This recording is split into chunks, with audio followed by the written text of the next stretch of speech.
Lilou Nishmat, Chaim Eliaou Ben Yosef. Chaim, Eliaou Ben Yosef. Eliaou Ben Yosef, Saada. Saada.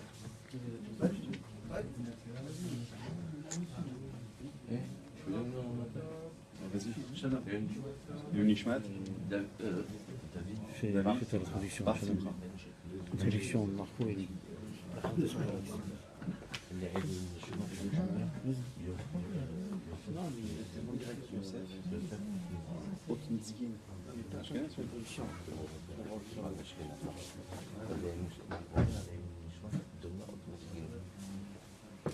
Ok.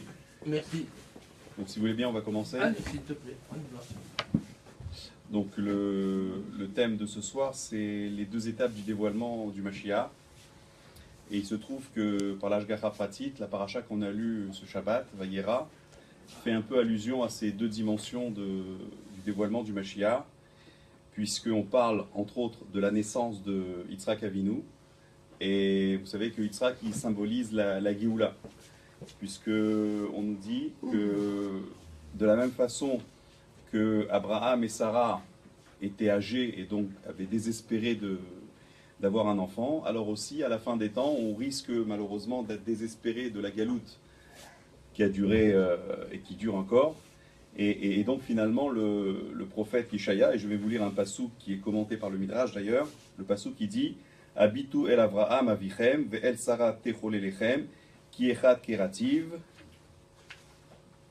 donc le passouk qui dit « Regardez Abraham, votre père, et Sarah qui vous a mis au monde, car il est un, je l'ai appelé, je l'ai béni et je l'ai fructifié. » Et le Midrash, comme d'ailleurs les Mefarshim sur place, il nous dit que ça c'est un message que Dieu il porte à la dernière génération, à savoir de la même façon que Abraham et Sarah, eh ben, ils étaient âgés et donc ils avaient désespéré d'avoir un enfant. Alors regardez finalement ce qui s'est passé à la fin, c'est qu'ils ont fini à avoir un enfant qui est Yitzhak. Alors aussi, vous après tant d'années en galoute, eh ben, vous aussi vous serez délivrés. Et même si finalement vous avez désespéré, sachez que de la même façon que pour Abraham et Sarah, ça s'est passé de manière miraculeuse, alors aussi ça se passera aussi votre Géoula de manière miraculeuse. Bon, il y a beaucoup d'analogies, on ne va pas trop rentrer là-dedans. En tout cas, la naissance d'Yitzhak symbolise donc finalement la Géoula. Et regardez bien comment c'est intéressant. Le Zohar, il nous dit que Yitzhak, c'est Ketz Chai. Donc ça veut dire Ketz, c'est la fin des temps, donc c'est la Géoula. Et Chai, c'est vivant, ça veut dire que c'est lui qui personnifie la Géoula. D'ailleurs, c'est intéressant de voir qu'Abraham, il avait 100 ans et Sarah, elle avait 90. Donc 100, c'est la Gematria Kouf, de la lettre Kouf. Et Sarah, 90, c'est la lettre Tzadé, ça fait Ketz. Et donc c'est pour ça que d'eux est sorti effectivement un être vivant, Ketz Chai, c'est Yitzhak. Bon, Yitzhak, il y a beaucoup de choses à dire, comme quoi c'est la Géoula.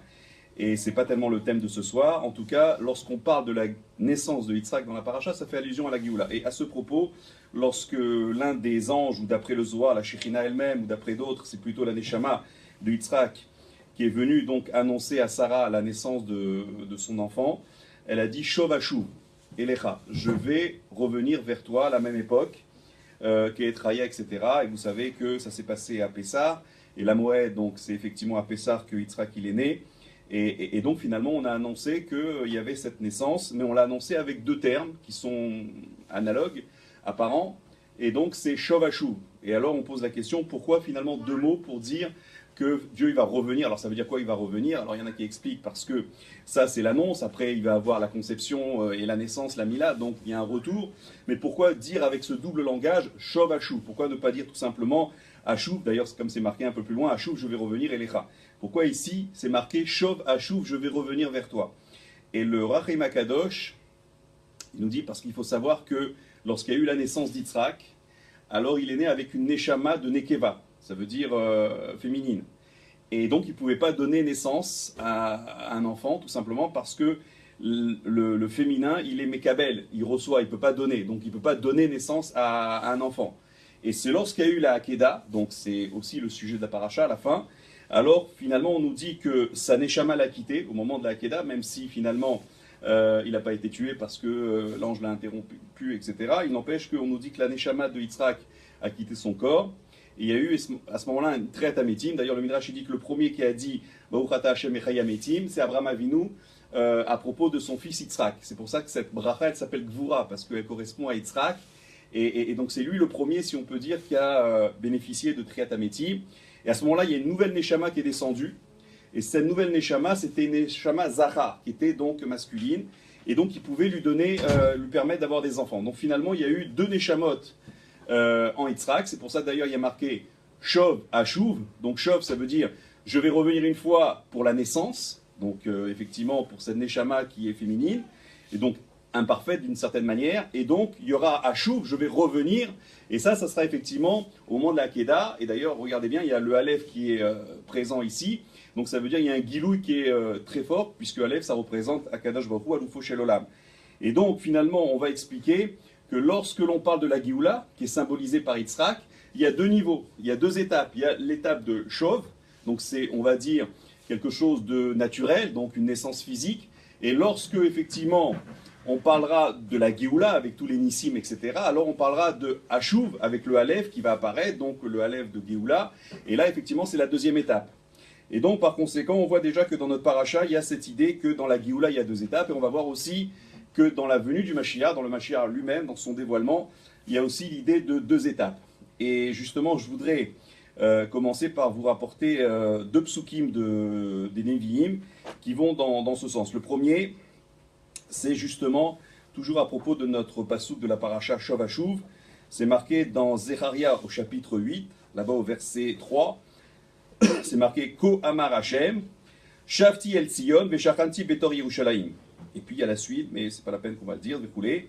Et donc c'est marqué, ainsi Dieu il a dit, Shavti El Tzion, je vais revenir à Tzion, Veshachanti Betor Yerushalayim, et je vais résider à l'intérieur de Yerushalayim. Le Aderet Eliyahu, donc du Gaon de Vilna, il nous dit que finalement, ça c'est ça le sens de Shov Ashuv, puisque lui, il va dans le sens du Orachaim Akadosh, qui est de dire que puisqu'il symbolise la Géoula, Yitzhak, alors effectivement il y a deux niveaux, Shov et Ashuv, et on le trouve dans ce passouk-là. De quelle manière? Il nous dit que lorsqu'il y a marqué Shavti El Tzion, ça veut dire, c'est le fait que Hachem il va retourner à Tzion, ça veut dire il va ramener les Juifs à Yerushalayim, en Eret Israël, etc. Et après, ça c'est la première étape, ça veut dire qu'il n'y a pas forcément de dévoilement divin, il n'y a pas encore le Beth Amikdash, etc.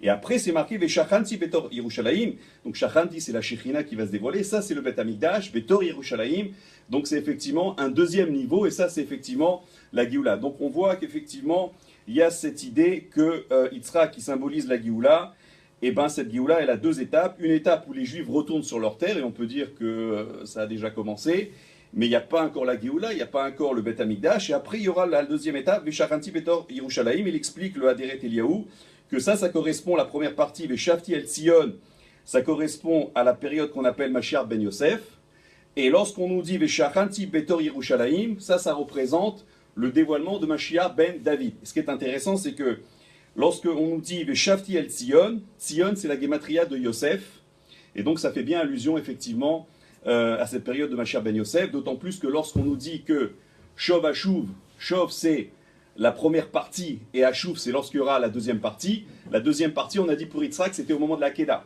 D'ailleurs, Akeda, avec le Kolel, ça fait Gematria Ketz. Le Ketzra, véritablement, c'est au moment où il a eu cette Neshama de Zachar, qui est effectivement au moment de la Akeda. Et ce qui est intéressant, c'est qu'il avait 37 ans, Yitzhak Avinu, lorsqu'il a fait la Akeda. 37 ans, c'est justement le nombre d'années qu'a donné Yosef à David. D'après le Zohar, vous savez qu'Abraham, il a donné 5 ans, Yaakov Avinu, il a donné 28 ans, et Yosef, il a donné le plus que tout le reste, il a donné 37 ans. Et de la même façon que Yosef, c'est le premier qui a gouverné sur ses frères, alors aussi on explique qu'avant Mashiach ben David, il y aura Mashiach ben Yosef qui va régner, ou en tout cas une étape dans la Géoula qui s'appelle Mashiach ben Yosef, et puisque lui, il a donné 37 ans, Yosef, alors on explique effectivement ce Inyan de Akeda qui est venu 37 ans après la naissance de Yitzhak, ça représente bien ce passage de Mashiach ben Yosef, qui est donc plutôt le sujet de la naissance, Shov, jusqu'au moment du dévoilement du Mashiach ben David, la deuxième étape, Veshachanti Betor Yerushalayim, ça c'est effectivement symbolisé par Mashiach ben David, et ça on a tout ce passage qui est justement de 37 ans, parce que ça rappelle effectivement Mashiach ben Yosef, c'est-à-dire Yosef qui a donné 37 années à David Améler. Donc voilà une première, non pas preuve, mais en tout cas une première indication qu'effectivement il y a ces deux étapes. On n'a toujours pas abordé notre sujet, parce que je vous rappelle que notre sujet c'est de parler des deux étapes dans le dévoilement du Mashiach, mais pour comprendre qu'il y a deux étapes dans le dévoilement du Mashiach, il faut aussi comprendre qu'il y a deux étapes dans la Géoula elle-même. Je vais vous rapporter un autre pasouk qui va commencer un petit peu à s'approcher du Mashiach. C'est dans Zecharia, non excusez-moi, c'est dans Amos, chapitre 8, plutôt chapitre 9. C'est marqué au verset Yud Aleph, Bayom Haou, Hakim et Soukat David Anophelet. Donc ça c'est une expression que vous avez tous entendue, que ce jour-là, Hachem il va lever Soukat David Anophelet, la souka de David qui est tombée.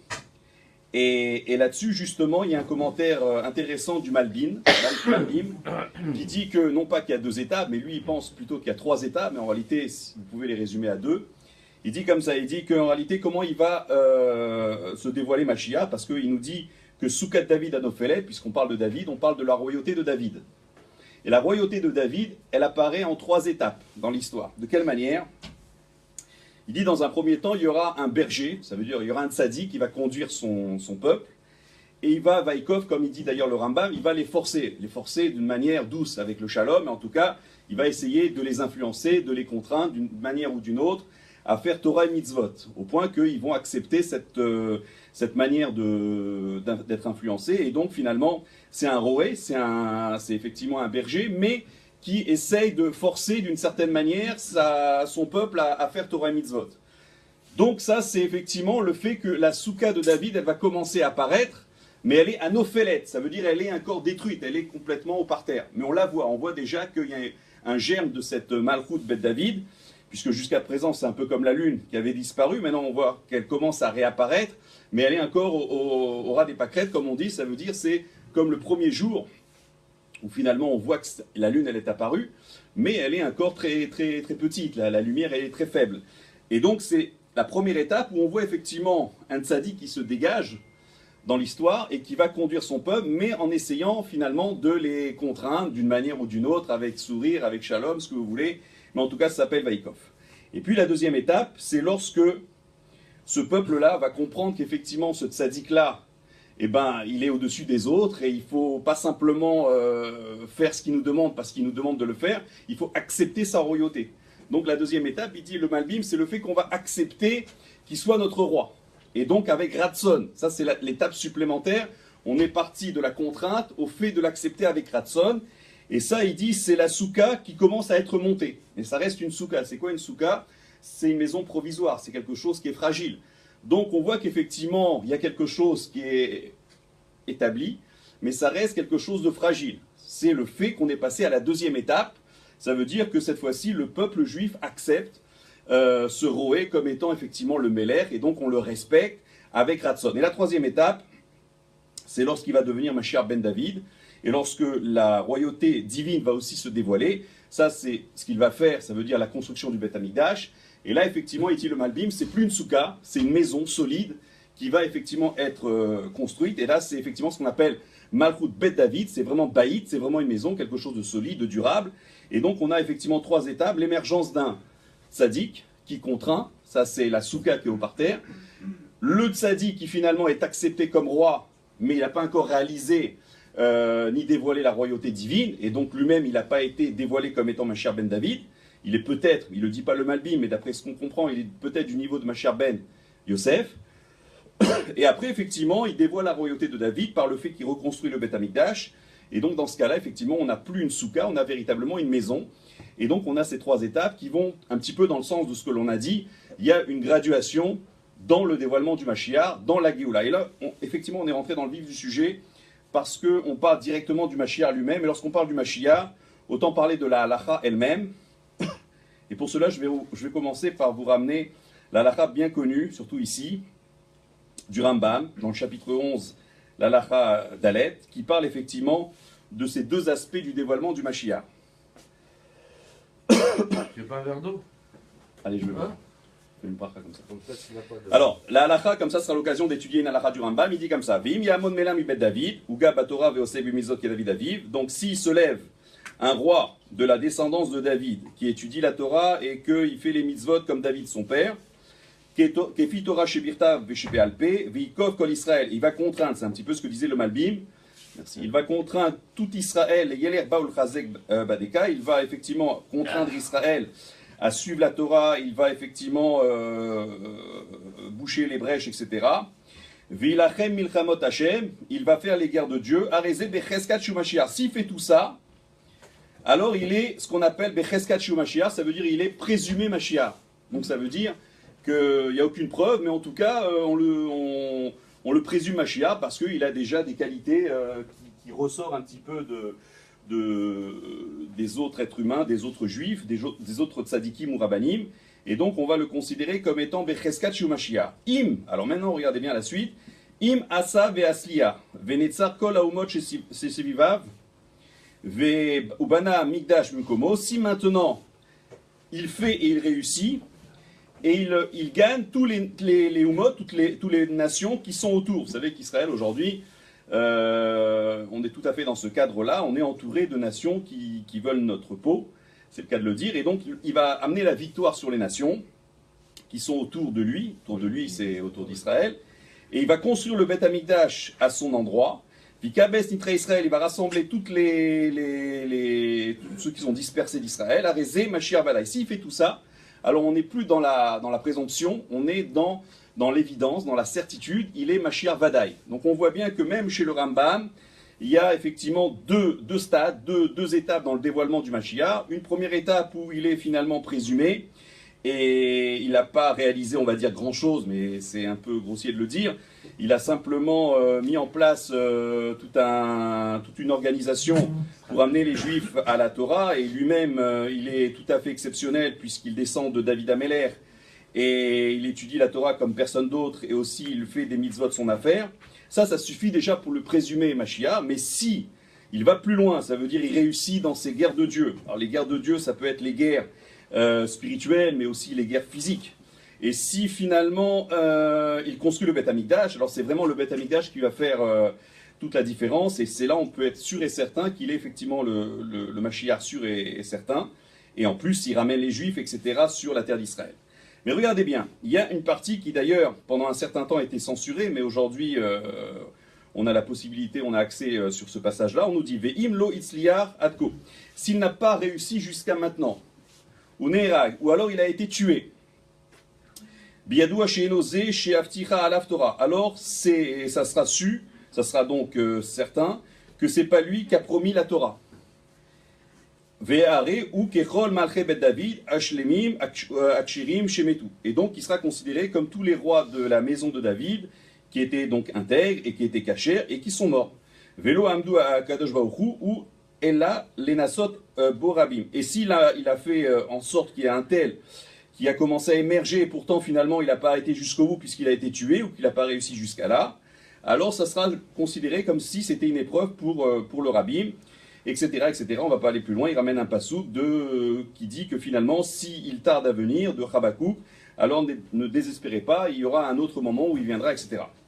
Ce passage-là, il est un peu problématique parce qu'on nous dit s'il n'a pas réussi jusqu'à là.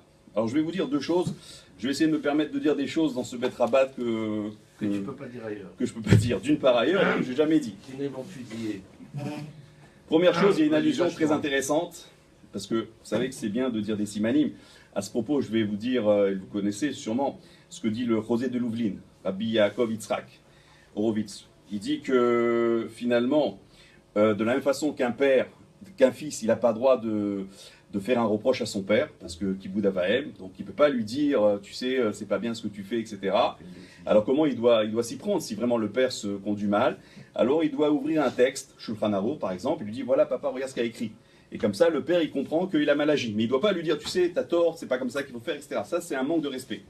Alors, on nous dit, c'est la même façon qu'il faut agir avec Akadosh Baruch Hu. Il faut trouver des simanim pour dire que ça suffit de rester en galoute.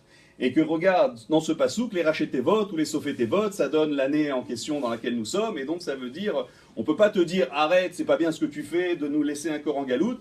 Mais on peut lui montrer un passage où, à travers les rachetevot ou les gématriotes, on lui fasse comprendre qu'effectivement, ça suffit, qu'il faut maintenant nous sortir de la galoute.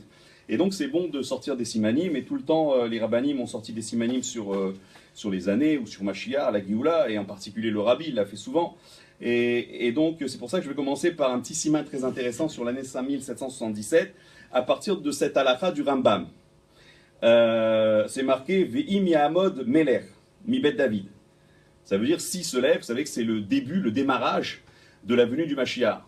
Et d'ailleurs, il faut savoir une chose, c'est que même si, d'une certaine manière, puisqu'on est dans un Bet Rabbah, autant dire clairement les choses, que le rabbi a été considéré comme étant Becheskat Mashiach, le rabbi lui-même, il dit dans une sira qu'en réalité, on attend ce moment où il y a Im Yamon Meler, etc. Ça veut dire qu'il y aura, d'ailleurs c'est le principe du Shavashuk, ça veut dire qu'il y aura un retour et qui va commencer à Veim Yamon Meler. Ça veut dire qu'il sera déjà Meler finalement, bref.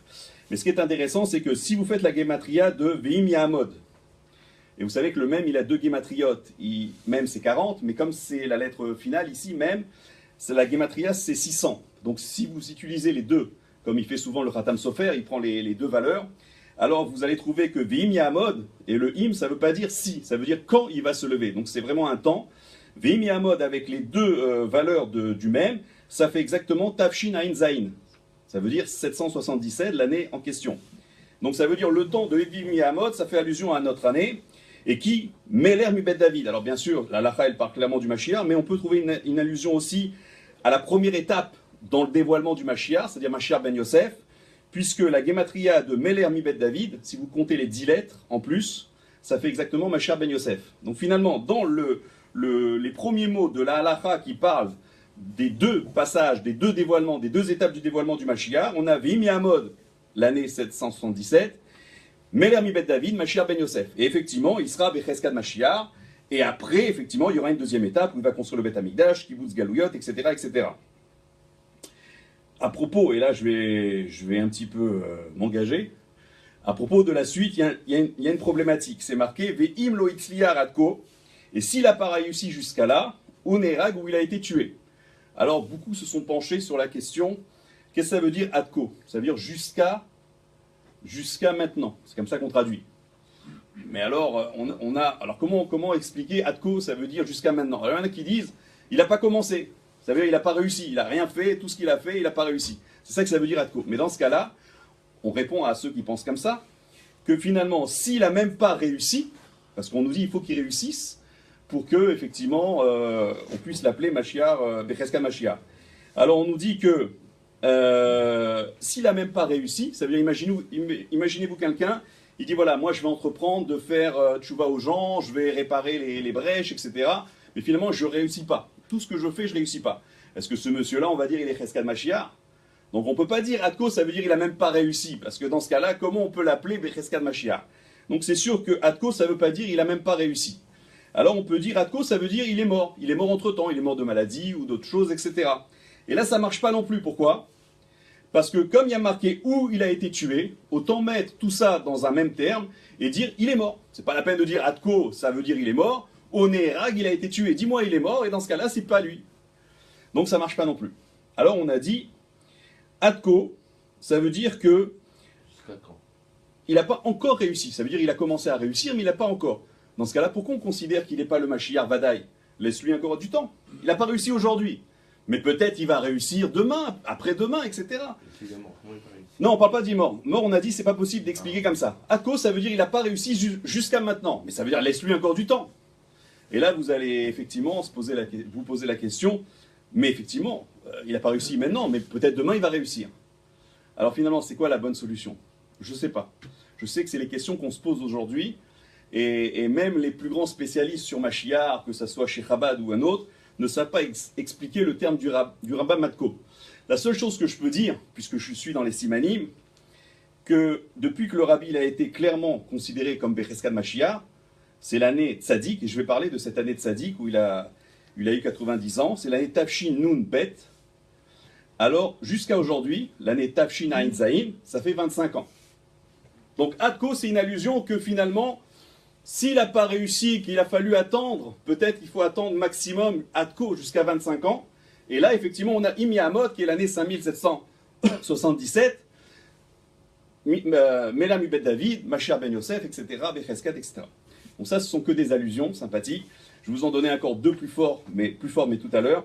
Là, je vais continuer sur mon cours, mais je fais un bracha, parce que j'ai un peu la gorge prise. Baruch atah Adonai Eloheinu melech haolam, she'akol yeh b'dvaro. Amen. Ah ouais, le whisky, ça va être bien. Ah d'accord, ok. Ok, il faut savoir une chose, c'est que les deux étapes du dévoilement du Mashiach, d'après le Rambam, ça s'appelle Becheskad Mashiach, présumé, et Mashiach Vadaï, ça veut dire Mashiach certain. En réalité, il y a d'autres termes qui désignent la même chose, c'est d'ailleurs ce que dit le Rabbi souvent dans les Sichot, c'est que lorsqu'on dit Becheskad Mashiach, c'est le lien de Mashiach ben Yosef. Ça veut dire c'est le fait de préparer le terrain, de faire tout ce qu'il a à faire, comme le dit le Rambam, mais sans encore réaliser les événements de la Géoula.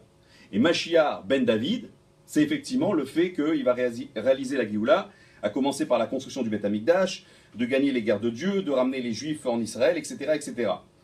Autre manière de dire les choses, on voit aussi, c'est David et Ben David, ou plutôt Ben David et David. Lorsqu'on dit Ben David, c'est Mashiach ben Yosef. Quand on dit Dor chez Ben David, la génération qui va voir la venue de Ben David, il va se passer ceci, cela, ça c'est avant qu'il vienne Mashiach. Donc c'est le niveau de Mashiach ben Yosef. Et lorsqu'on dit David Ba, d'ailleurs c'est ce que dit la Gemara dans Megillah, page 17, on nous dit que comment on parle de Mashiach dans la Tefila, on dit Etsemar David Avdecha, etc. Tatzmiyah, et après, juste avant, on a dit Boni Yerushalayim. Donc normalement, c'est Mashiach, il vient, et après, il y a la construction. Comment on peut dire Boni Yerushalayim, et après, on dit Etsemar David Avdecha Merat Tatzmiyah. Alors dit la Gemara, c'était que lorsque le Beth Amikdash sera construit, Boni Yerushalayim, alors à ce moment-là, David, il va venir. Donc lorsqu'on dit David, ça veut dire une fois que, comme on dit, la guerre est finie, Mashiach ben Yosef, il a fait tout ce qu'il a à faire. D'ailleurs, d'après le Shila Kadosh, c'est Mashiach ben Yosef qui va construire le Beth Amikdash. Alors vous allez me dire, mais le Beth Amikdash, il va descendre du ciel, etc., etc. Il faut savoir une chose, c'est que d'après le Rambam, et c'est comme ça que le Rabbi l'explique, il n'y a pas Mashiach ben Yosef, Mashiach ben David, deux individus différents. C'est le même homme, le même tzaddik qui a deux étapes. Donc dans sa première étape, il va aller jusqu'à la construction du Beth Amikdash. Et c'est à ce moment-là qu'on va dire, c'est donc lui Mashiach ben David. Donc finalement, c'est Mashiach ben Yosef qui fait la construction. Alors comment elle va se faire s'il descend du ciel? Il y en a qui expliquent que finalement, il va ordonner d'attacher les portes, parce que finalement, les portes, c'est ce qui fait que la maison, elle soit finie. Il y en a qui disent que c'est la Neshama qui va descendre, mais le corps, le gouffre, ça, il doit être construit. Bref, il y a plusieurs manières d'expliquer les choses. En tout cas, Mashiach ben Yosef va ordonner de construire le Beth Amikdash. Et lorsqu'il sera construit, on le considérera comme Mashiach ben David. Donc finalement, c'est le même personnage. Et donc, c'est en ce sens que lorsqu'on dit Ben David, c'est Mashiach ben Yosef. Et lorsqu'on dit David, c'est Mashiach ben David. Et donc, c'est pour cela qu'il y a plusieurs manières d'appeler la même chose. Mais Cheskad Mashiach, Mashiach Vadaï, Mashiach ben Yosef, Mashiach ben David. Ben David et David, tout ça, c'est le même ignage. Et là, vraiment, on va rentrer dans le vif du sujet parce que finalement, ce qui a motivé la conférence, c'est un midrash que je vais essayer d'expliquer, en tout cas rapporter déjà les Mefarshim, et vous apporter un siman que j'appelle un siman scoop. Mais juste avant... Ce soir, c'est la soirée dédiée à l'âme, pour l'élévation de l'âme de Marco, que tout le monde a connu. Dans les prénoms de Marco, il y a Chaim, Eliyahu, Ben Yosef. Donc il y a Mashiach ben Yosef, Yehonavi, et Chaim aussi. On est en plein dedans. On est en plein dedans. Donc, comme c'est Motsai Shabbat, donc c'est Yehonavi qui vient annoncer la Géoula. Alors regardez bien, il y a un midrash qui dit que lorsque Moshe Rabbeinu est venu annoncer la Géoula en Égypte, au Béni Israël, après il s'est caché, il a disparu, on ne l'a plus trouvé. Et après il est réapparu. Et il est réapparu au bout d'un certain temps, d'après le midrash c'est 3 mois, d'après un autre midrash c'est 6 mois, etc. Et on nous dit d'où c'est marqué que Mashiach, il doit effectivement, parce que c'est le premier Goël, Moshe Rabbeinu, d'où effectivement c'était prévu que le premier Goël, il doit se dévoiler, se cacher et ensuite réapparaître devant Pharaon pour lui parler des Makot, etc. Ça c'est un passouk dans Shir HaShirim qui dit Dodi, Domé, Domé, alors c'est Domé, Dodi, Litzvi. Ça veut dire mon bien-aimé, donc ça fait allusion au Goël. Il ressemble à un tzvi, ça veut dire un chevreuil. Le chevreuil, lorsqu'il court dans la forêt, alors vous voyez, il fait un saut, donc on le voit, et après il disparaît sous le feuillage, et après il réapparaît, donc il est visible, pas visible, etc. Et donc le Goël, pour Moshe Rabbeinu, ça a été pareil, ça veut dire il s'est dévoilé, il a dit au Béné Israël, voilà, Pakot Pakati, donc je suis le libérateur, etc. Et puis finalement il s'est caché, et entre-temps, malheureusement, il s'est passé plus de souffrance pour les Béné Israël qu'auparavant, puisque Pharaon, lorsqu'il a appris qu'il y avait un Goël, alors il a durci les choses, il leur a dit maintenant la paille vous allez vous-même la fabriquer, etc. Et en tout cas il y a eu un passage où il s'est caché et ensuite Vaïf c'est marqué, ils l'ont rencontré, lui et Aaron son frère, et donc il est réapparu. Et dit le Midrash que de la même façon que le premier Goël, Moshe Rabbeinu, il s'est dévoilé, et ensuite il s'est caché, et ensuite il est réapparu, alors ça sera pareil pour le Goël Acharon, c'est-à-dire Mashiach, où il va effectivement se dévoiler, ça, c'est ça la première étape, ensuite il va se cacher, et ensuite il va se dévoiler. Et comment c'est marqué en hébreu? Dommage, on n'a pas un tableau, parce que c'est là-dessus que va porter mon siman, mais retenez bien, c'est marqué Niglé, Vechoser, Venirse, ça veut dire il va se dévoiler, et ensuite il va se cacher, Vechoser, Veniglé, et ensuite il va se dévoiler. Et le Midrash, il continue, il nous dit combien de temps Mashiach il va se cacher, puisque pour Moshe ça a duré 6 mois ou 3 mois selon les avis, on nous dit il va se cacher pendant 45 jours. Et d'où on l'apprend? On apprend des Ketsim qui est marqué dans Daniel, puisqu'une première fois c'est marqué que Me'et ou Sarah Tamid, c'est-à-dire depuis que le moment où le Tamid a été disparu, à la place on a mis abomination, etc., il va se passer 1290 jours. Ça c'est le premier Ketz de Daniel. Après c'est marqué Ashrei Amechake, heureux celui qui attend 1335 jours. Dit le Midrash, entre 1335 et 1290, ça fait 45, donc voilà, Mashiach, pourquoi on nous parle de 2 Ketzim? Parce qu'il y a un premier Ketz où Mashiach se dévoile, ensuite il se cache, et Ashrei Amechake, heureux celui qui attend, sous-entendu, il y aura un deuxième dévoilement, où là il y aura la Géoula, et donc ça sera après 45 jours, donc 1335. Et c'est comme ça qu'on peut relier ce Midrash avec ce qu'on vient de dire auparavant, ça veut dire, puisqu'il y a 2 étapes dans le dévoilement, il y a aussi le Inyan de Mashiach ben Yosef, ça c'est au bout de 1290, ça c'est effectivement le premier dévoilement du Mashiach.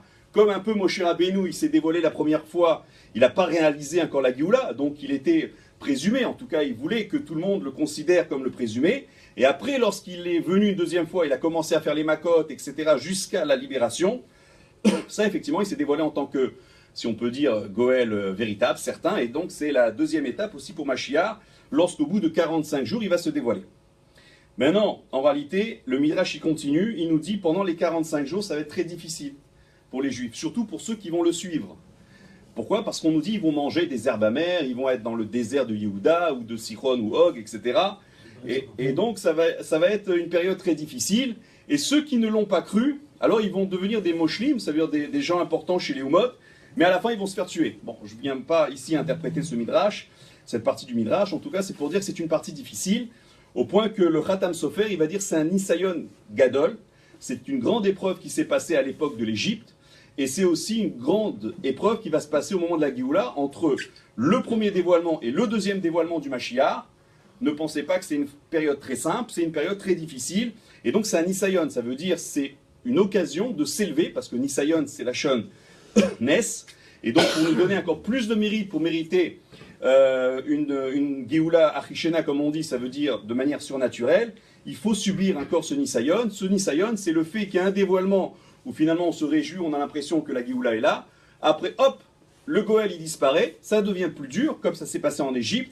Et après, il y a un deuxième dévoilement où là, Ashrei, heureux celui qui a pu attendre ce moment-là, effectivement, là, ça sera la Géoula. Et donc, à ce moment-là, ceux qui ont pu le suivre et subir les souffrances, c'est eux qui vont plutôt se réjouir en premier. Donc ça, c'est effectivement ce que dit le Khatam Sofer. Le Rabbeinu Bichaye, pour être aussi, pour donner d'autres commentateurs, parce que tous ces gens-là, ils sont là, tous les tzadikim, ils sont à cette conférence. Il dit comme ça, Rabbeinu Bichaye, qu'en réalité, de la même façon que les Égyptiens, Paro, ils sont devenus plus haineux vis-à-vis d'Israël, vis-à-vis des Juifs, alors ça va se passer de la même manière.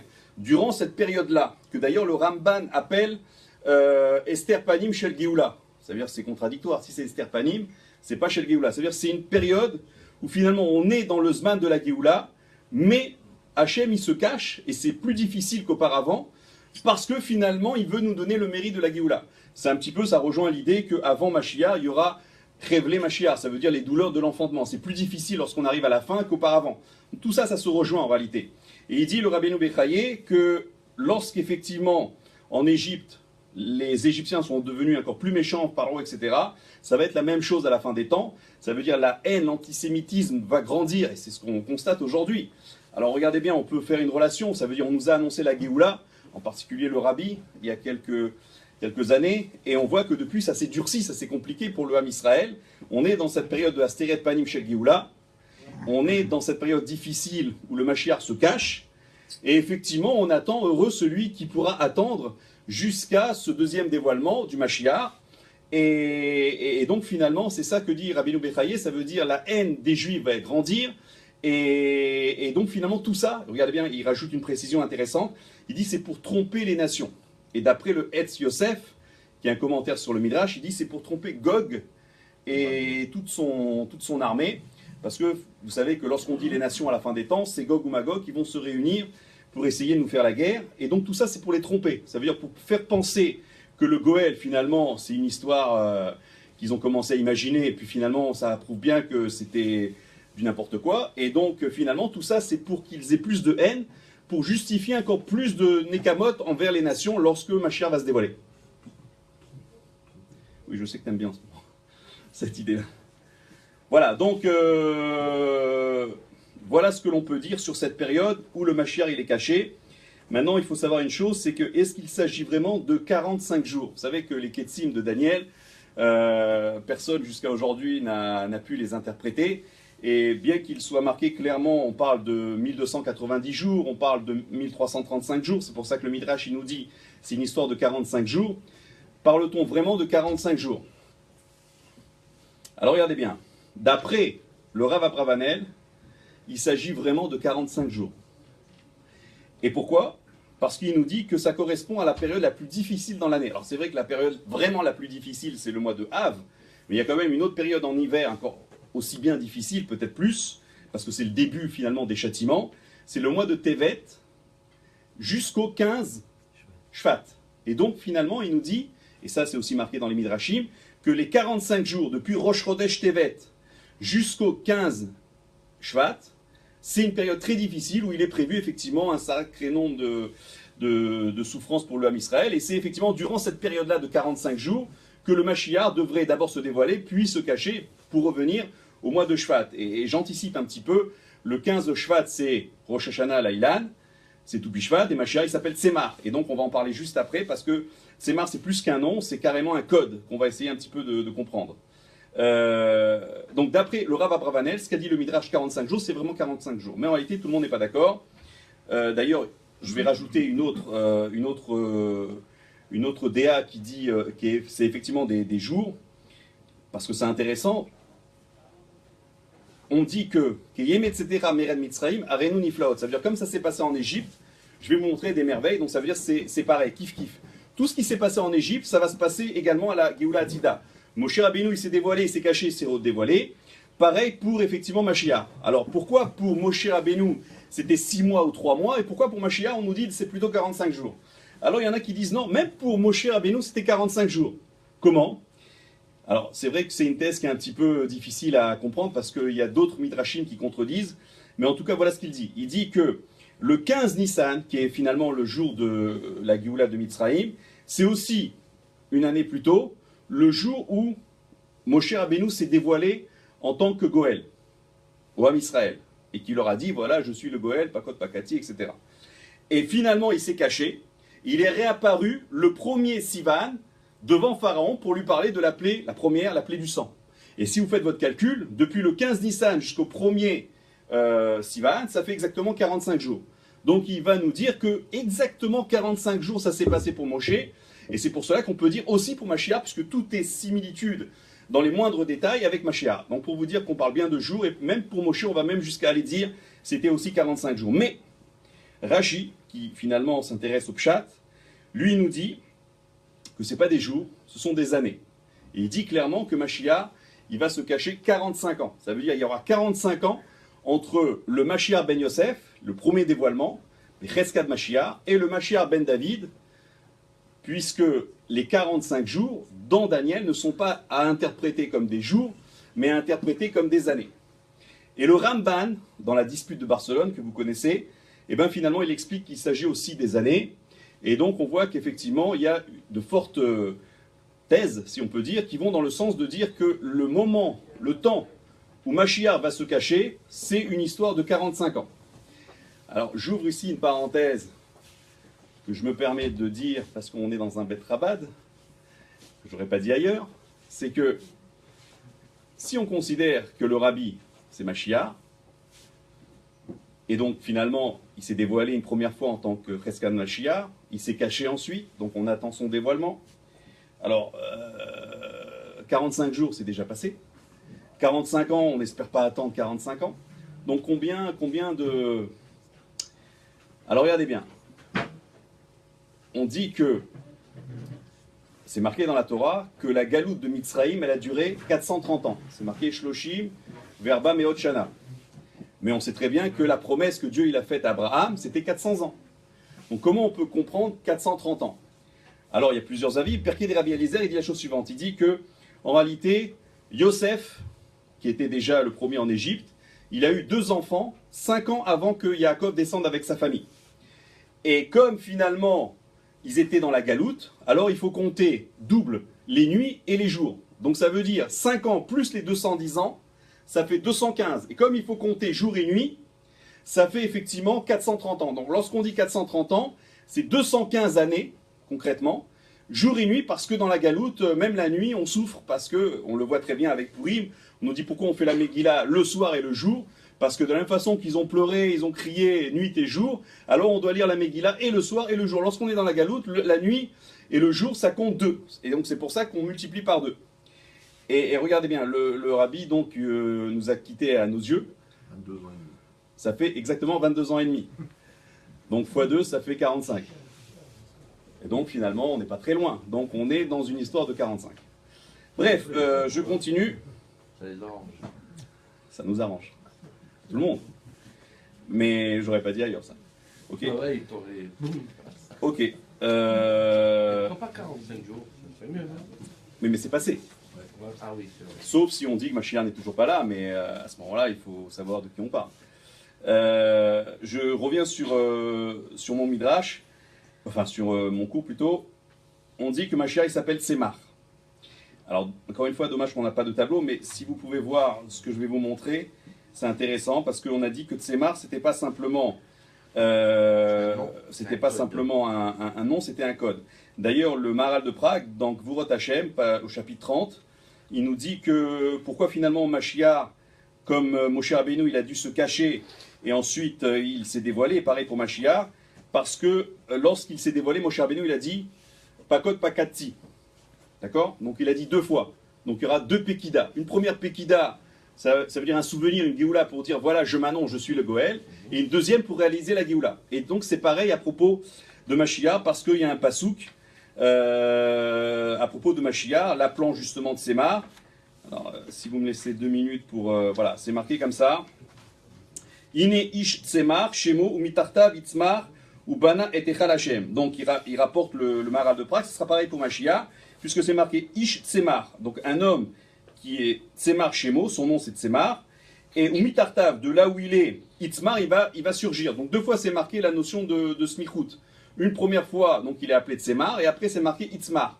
Et il dit le Maharal de Prague, ça sera pareil que pour Moshe, 2 Pekidot.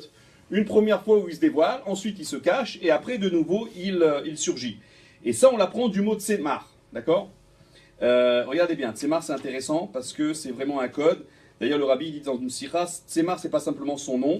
À chaque fois qu'on dit Tsemar, c'est pour ça qu'on le fait dans la Mida, on active la venue du Mashiach. Tsemar c'est un moteur pour faire venir Mashiach. Et regardez bien. J'espère que vous allez pouvoir le voir. Lorsqu'on dit Tsemar Shemo, lorsque vous l'écrivez comme ça, Tzadé, Tzadé Mem et Tzadé Memchet, Achoraim. voilà, Achoraim ou Riboua, ça dépend des appellations. D'abord, on a que la Gematria totale, ça fait Mashiach. Donc Mashiach, c'est vraiment Tsemar, d'autant plus que, vous savez, le Midrash, il dit, un il dit il s'appelle Tsemar, l'autre il dit il s'appelle Menachem. Et un troisième, il vient et il dit finalement, il n'y a pas de différence, parce que Tsemar et Menachem, c'est la même Gematria. Et le Maharsha, il dit, Alvaï, que Mashiach s'appelle Menachem, parce que lorsqu'on dit que grâce à la mitzvah du Lulav, on méritera le nom du Mashiach, alors il dit le Maharsha que ce soit Menachem, parce qu'il va nous consoler. Et s'il s'appelle autrement, alors ça veut dire que ce sera un cadeau sans mérite, ou ça peut être... bref. Donc Tsemar, c'est Menachem, et on voit que dans Tsemar, lorsqu'on l'écrit comme ça veut dire Tsemar, c'est une plante qui pousse. Donc au début, c'est Tzadé, Tzadé Mem, et Tzadé Memchet, ça fait effectivement Mashiach. Ce qui est intéressant, c'est que Tzadé, c'est 90.